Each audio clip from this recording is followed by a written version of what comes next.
Olá! Boa tarde, sejam todos muito bem-vindas e muito bem-vindos ao Talk Show A Coragem Está no Salto. Desafios e conquista na carreira executiva. Uma iniciativa da Escola Voa e da Mazares do Brasil. A Escola Voa é uma startup de educação executiva entusiasta de metodologias práticas disruptivas. Fomos criados para oferecer um programa de ensino capaz de impulsionar a performance profissional dos executivos que passam pelas nossas turmas, tornando mais flexíveis, mais resilientes, mais assertivos e persistentes diante dos desafios do dia a dia, cenário de crise ou até tomada de decisão. Para conhecer um pouco mais sobre a Voa, vamos ver a história de um dos nossos alunos. Minha história começou numa cidade pequena no norte do país, Rio Branco, capital do Acre.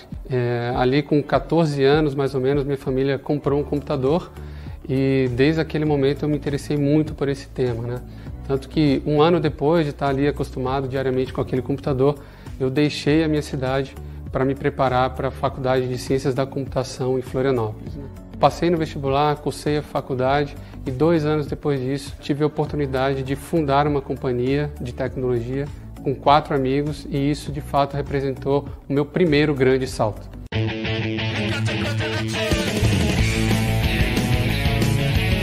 Então em 2005 nasce a Way2 Tecnologia, uma empresa focada em fornecer soluções para o setor elétrico brasileiro. Como todo início de companhia, né, todos nós fazíamos várias funções ao mesmo tempo, né? Então isso exigiu de nós um preparo muito grande, um estudo muito grande, principalmente porque estávamos num setor extremamente complexo e desafiador que é o setor elétrico.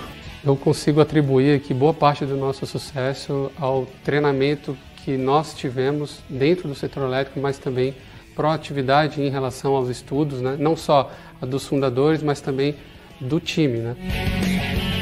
Na Way2, com toda certeza, as pessoas e o trabalho em equipe são os nossos grandes ativos. O resultado foi que em 2015 nós fomos premiados como a melhor pequena empresa para se trabalhar em Santa Catarina e nos tornamos referências no ecossistema de startups aqui em Florianópolis.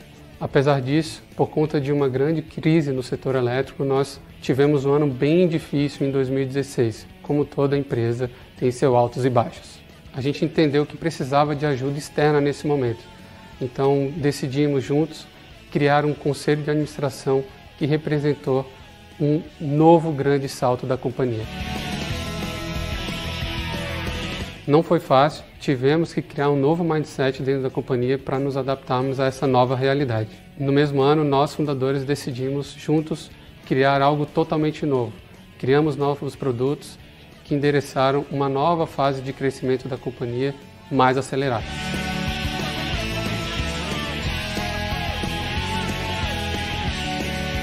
Já em 2020, um pouco antes da pandemia, nós criamos mais um novo produto que aí sim nós sentimos que tínhamos acertado em cheio no alvo realmente. Em pouco mais de 15 meses, passamos de uma equipe de 70 pessoas para 120 e ainda estamos considerando robustos investimentos em produtos e tecnologia para um futuro muito breve.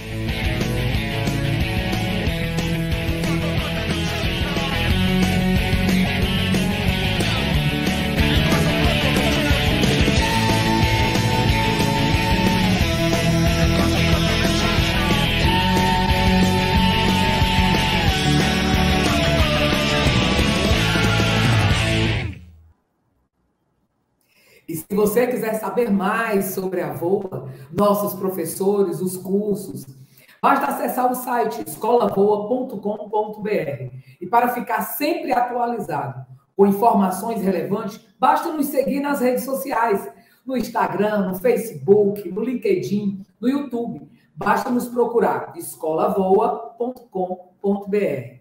Como parte dessa jornada de desenvolvimento, trazemos hoje uma discussão relevante e atual. Afinal, vocês todas já devem ter visto ou ouvido em algum lugar a seguinte frase: o futuro será feminino. Não é mesmo? Pois bem, nós discordamos totalmente dela. É por isso que estamos aqui hoje, para mostrar que o presente dos negócios e das corporações já é feminino. A Escola de Negócios Voa e a Mazares do Brasil me fizeram este convite de mediar um bate-papo único com 4 grandes líderes executivas, para que a gente pensasse juntas sobre os desafios e as conquistas das mulheres em suas carreiras. Vamos conhecer essas lideranças poderosas? Aguardem! Iniciaremos nosso papo com Fernanda Veras, é CEO da Voa Educacional. Ela é mãe, consultora em educação corporativa e mentora de executivas e empreendedoras. Em seguida, conversaremos com Simone Penteado, diretora de Recursos Humanos durante 10 anos, empresária, palestrante, consultora e coach comportamental.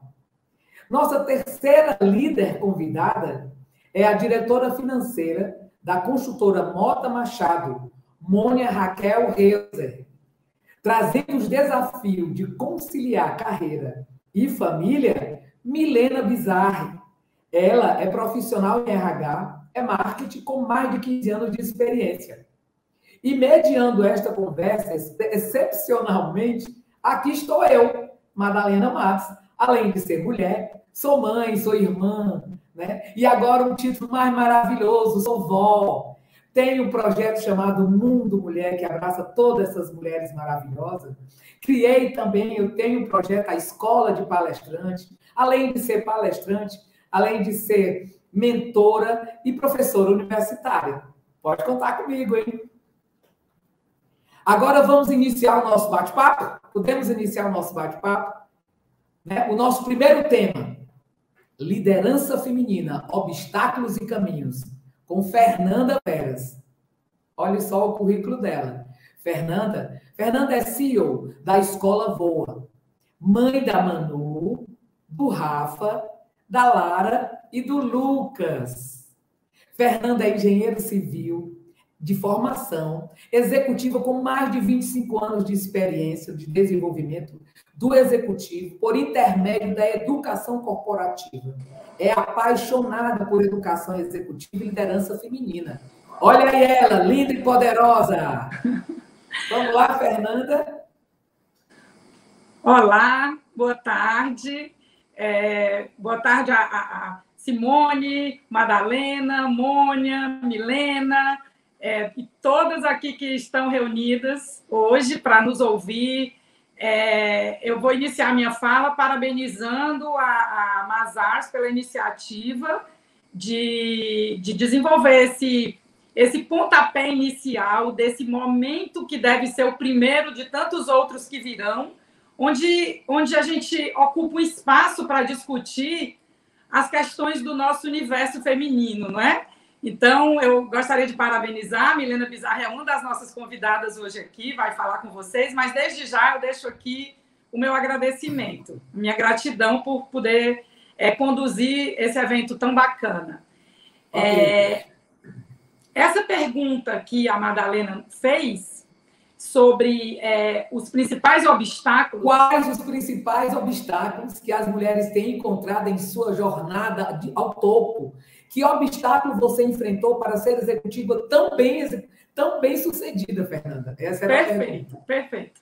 Essa é uma pergunta cada vez mais recorrente, muito embora ainda estejamos muito distantes de alcançar a equidade no topo da pirâmide, né? Segundo a pesquisa feita o ano passado pela McKinsey, nós mulheres ainda somos apenas 4%, né? Então, na minha jornada de mentora, de executivas, de mulheres empreendedoras, eu tive a oportunidade de ler, de assistir, de estudar bastante, de mergulhar nessa questão, e me chamou a atenção algumas questões que eram frequentes em quase todos os autores, né? Como um apontamento para essa questão dos obstáculos mais importantes, né? O que nos impede, o que está nos impedindo de melhorar a nossa representatividade no topo da pirâmide, né?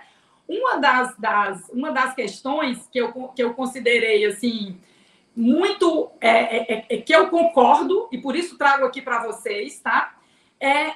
Que os autores apontaram foi a falta de visão estratégica poderosa, né? Então, segundo a professora e pesquisadora do INSEAD, a Hermínia Ibarra, ela fala o seguinte, que nas camadas superiores da administração, no topo da pirâmide, a capacidade de ver oportunidades, de elaborar estratégias com base em uma visão ampla do negócio e inspirar outras pessoas é imprescindível. Então, desenvolver essa visão estratégica do negócio. Esse é um dos principais obstáculos que impede que a gente melhore essa representatividade feminina no topo, né? Uma outra questão que eu trouxe aqui para vocês foi da gente nós não reivindicarmos nossas realizações. Então, boa parte das mulheres, elas são as mulheres são extremamente competentes, elas entregam, às vezes, outras pesquisas apontaram também, um trabalho mais qualificado, um trabalho bem superior ao trabalho masculino, quer dizer, isso nos credenciaria a ocupar o mesmo espaço que os homens, mas a gente não consegue ainda vender a nossa ideia, a gente não se apropria dessa autoria do que a gente faz, né? Então, eu lembro muito do meu pai, que a gente, muito jovem ainda, ele dizia assim, olha, não basta pôr o ovo, você tem que cacarejar. Quer dizer, a gente precisa comunicar, a gente precisa falar, né? E outra coisa também que eu vi, que eu trouxe aqui para vocês, é o seguinte, se você pensa que pode, então você pode. Então, vá lá e coloque o que você faz, né? E comunique as suas conquistas, as suas realizações. E as mulheres, elas são ótimas em dar crédito para as equipes, para as pessoas, mas elas costumam não assumir a autoria das suas próprias realizações, né? Então, esse é um outro obstáculo que eu achei importante, considerei importante trazer aqui para vocês. Esperar sempre um reconhecimento pelo trabalho, né? Eu costumo dizer assim, que a gente mesmo tem que reconhecer o trabalho da gente, se valorizar, né? Mas, assim, não esperar que alguém diga que a gente fez uma coisa que é importante, que é bacana, mas a gente sair, largar na frente e se reconhecer, né? Essa questão de outro obstáculo é querer agradar, não saber dizer não, quer dizer, desde a nossa infância, a gente foi criado para estar sempre conciliando, agradando ao bem, evitando o conflito. E isso é uma coisa que nos afasta do topo. Por quê? Porque você, para ocupar um cargo de CEO, de diretora, as pessoas que estão compartilhando esse espaço aqui comigo, a Mônia, a Milena, a Simone já viveram isso também, a gente sabe que a primeira coisa que a gente precisa aprender é dizer não. A gente precisa dizer não, a gente precisa não ter medo de assumir riscos. Por quê? Porque a vida de uma pessoa que está na ponta, no topo, é arriscada mesmo. A gente precisa colocar o nosso pescoço, a gente precisa assumir as responsabilidades. E aí, saber dizer não é um exercício constante, né? Então, não ocupar o espaço que merecemos, que nos é de direito. Então, a gente precisa brigar para ocupar esse espaço ainda. E o último obstáculo que eu trouxe aqui, que eu percebi também que muitos autores citaram, é que a gente não utiliza, nós mulheres, nós não utilizamos o network como uma ferramenta super poderosa para chegar no topo. Então, o que acontece hoje, né?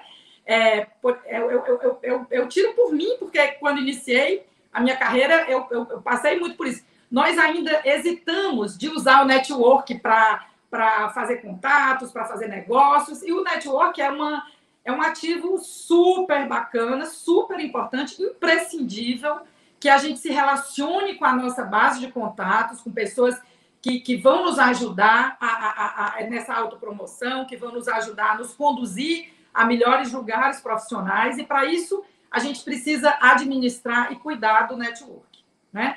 No meu caso específico, o desafio iniciou na graduação, né? Eu escolhi fazer engenharia civil e, na época, uma turma predominantemente masculina. Éramos eu e uma colega e 50 homens numa sala. Então, eu fui, aos 17 anos, inserida nesse universo masculino, onde eu tive que gritar, que falar alto, que bater na mesa, que me preparar, que ser melhor do que todos eles, que estudar mais do que todos eles. Então, eu vivi isso na pele desde muito garota, né? Então, a engenharia foi uma escola que eu aprendi os primeiros mecanismos para inserir, para me preparar, para me planejar, para ocupar o espaço feminino, né?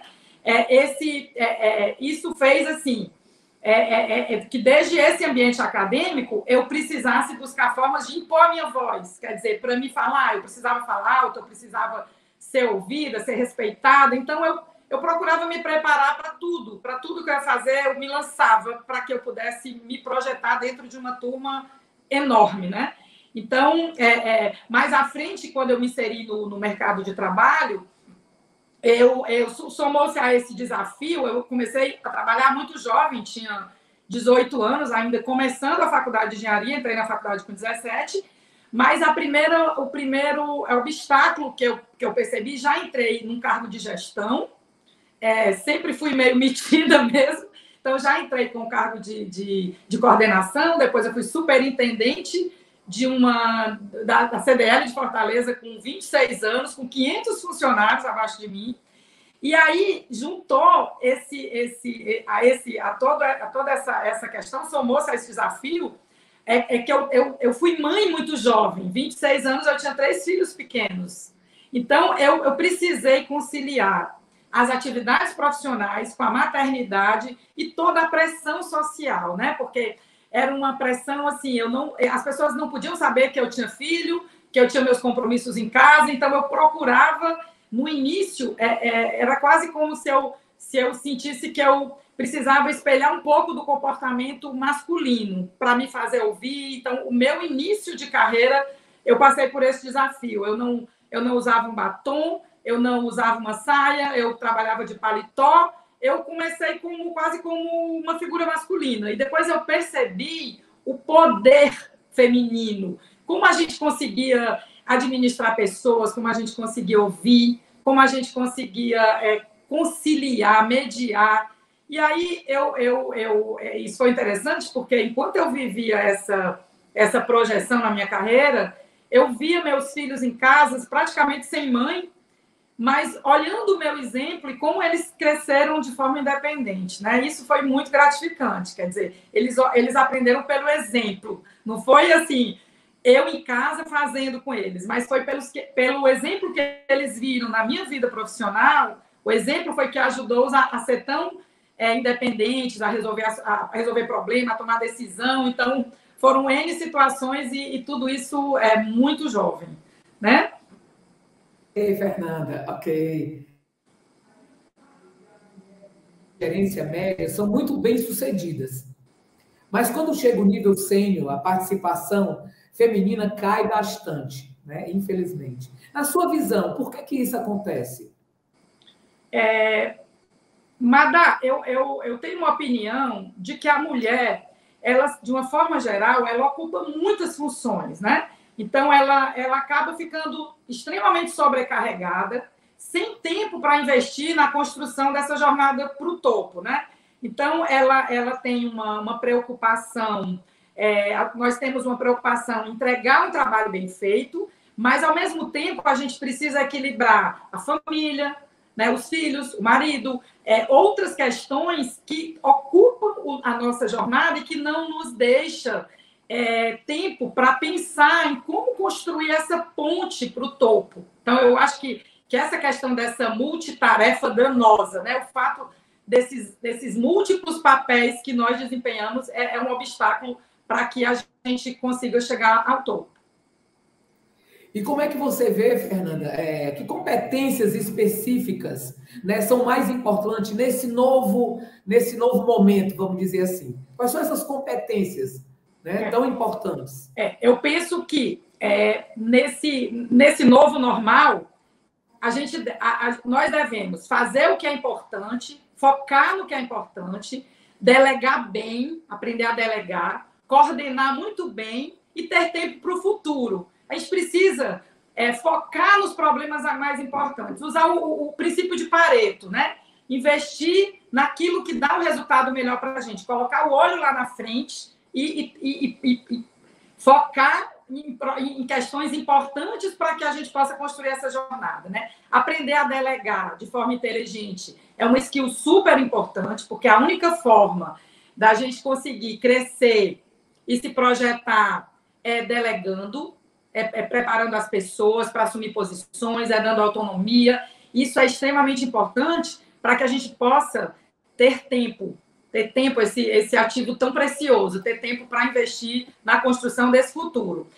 Se preparar, outra coisa super importante, se preparar para participar com assertividade das reuniões e dos eventos e enxergar tudo como uma oportunidade de se projetar. O que é que a gente vê? Eu trabalho com muitas mulheres orientando e tudo, executivas, e muitas têm pânico de se apresentar, de participar de um evento, de se apresentar numa reunião, de apresentar seu projeto. E isso não deve existir.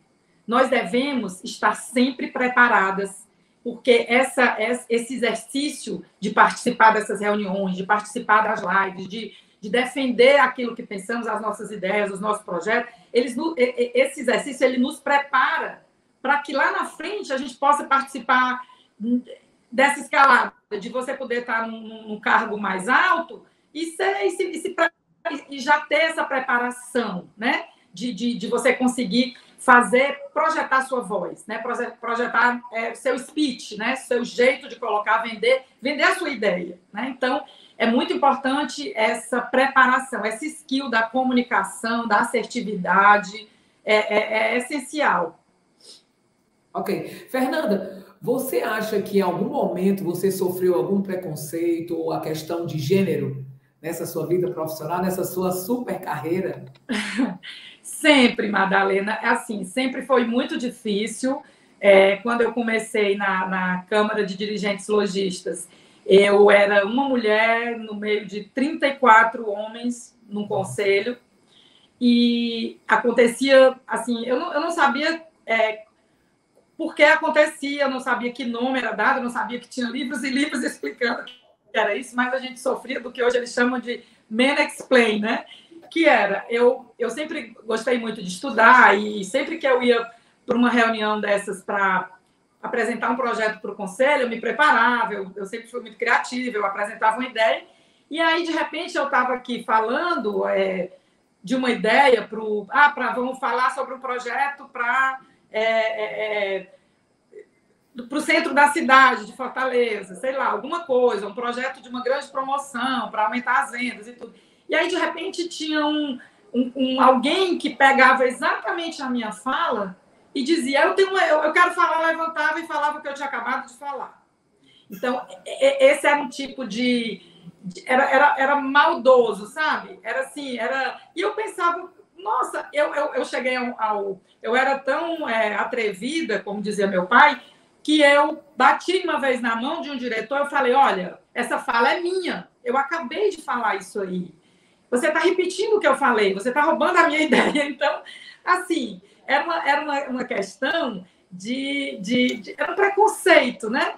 Era um preconceito. Às vezes você começava a falar e eles não te ouviam no começo, né? Então, você precisava chegar chegando. Então, foi muito difícil. E como eu já comecei minha carreira, eu já comecei com cargo de direção e enfim, era sentar numa mesa onde as pessoas elas se sentem mais do que você sente um pouco assim quando eu era muito jovem, eu me senti um pouco assim com a síndrome da impostora, porque eu sempre alcancei níveis na minha carreira por meritocracia mesmo, mas era uma coisa tão... Eu ficava me perguntando, às vezes, sofrendo da síndrome da impostora. Será que eu tenho capacidade para, aos 26 anos, estar à frente de uma instituição com 500 pessoas que tem um compromisso gigantesco com uma cidade? Mas isso aos poucos eu fui perdendo e fui me eu tenho uma coisa que assim, eu sempre procurei estar preparada. Eu nunca entrei em nada sem que antes eu tivesse lido, estudado, pesado os prós e os contras. Então, eu tinha toda a ideia na minha cabeça. Então, isso eu acho que é uma coisa extremamente importante. Ótimo, perfeito. Se você tivesse, Fernanda, que fazer uma recomendação, né, para uma executiva de nível médio alcançar sua carreira, ou então para essas mulheres que estão nos ouvindo, as pessoas que estão nos ouvindo, né, qual é o conselho que você daria? Ou então fala aí para a gente o que a gente deve fazer para seguir essa sua carreira maravilhosa, né? Dá para a gente eu diria que o conselho que eu daria era que as mulheres que pretendem alcançar o topo, elas investam tempo para desenvolver visão estratégica. Isso é super importante. Quer dizer, desenvolver uma visão estratégica do negócio, pensar o negócio, sair da operação, né? A gente, às vezes, a gente se orgulha quando alguém fala assim, você é um trator. Nós não somos tratores, nós somos pessoas.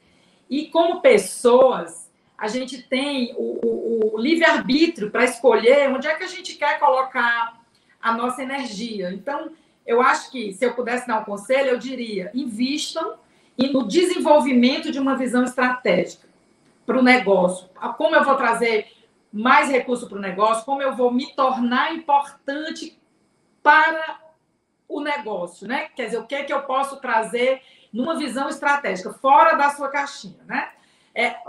O segundo, a vender seu peixe. Você tem que saber se vender, você tem que saber vender o que você faz, se comunicar muito bem, com assertividade e ocupar espaços. Para você ocupar espaços, você precisa de ajuda, né? Então, vem a história do network. Então, fortaleça seu network, procure construir seu network a partir de uma visão, tanto assim, do que você pode fazer pelo outro, né? Não só assim, eu vou procurar alguém que possa fazer alguma coisa por mim, mas procura também ver onde é que você pode ajudar, porque ali derivam para outros caminhos. Então, construa um network poderoso. Esse é um conselho que eu quero deixar aqui para vocês. E não ter vergonha de acessar o seu network, de cuidar das suas redes, de fazer o seu LinkedIn, de compartilhar suas vitórias, de falar alto, né? De impor o seu poder, né? Você é muito poderosa e precisa aprender a se comunicar com assertividade, né? Para que as pessoas possam lhe respeitar. Ok. Nós só temos que agradecer muito, muito obrigado, Fernanda, por tudo que você passou aqui para a gente. Tá? Até a próxima. Obrigada, Madalena. Boa tarde.